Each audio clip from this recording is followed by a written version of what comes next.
કરોડોની જમીન હડપ કરવાના આરોપસર ધર્મેશ રાણપરિયાની અટકાયત કરવામાં આવી છે।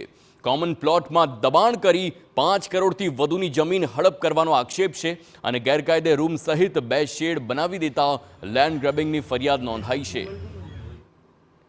તો વકીલ કિરીટ જોશી હત્યા કેસના મુખ્ય આરોપી જયેશ પટેલનો ભાઈ છે ધર્મેશ રાણપરિયા અને જમીન પચાવવા ધાક ધમકી સહિતના ગુનામાં જયેશ પટેલની સંડોવણી સામે આવી।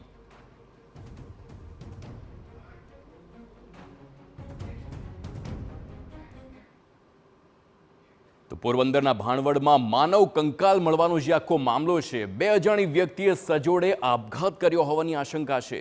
એસઓજી, એલસીબી અને વન વિભાગના બરડા ડુંગરમાં તપાસ હાથ ધરવામાં આવી। વધુ પુરાવા મેળવવા એફએસએલની પણ મદદ લેવાઈ છે। બંને માનવ કંકાલ કોના તે અંગે તપાસ હાથ ધરવામાં આવશે। હત્યા કે આત્મહત્યા અંગે પણ પોલીસે તપાસ કરી છે। ભાણવડ પોલીસ મથકે ફરિયાદ નોંધવામાં આવી છે।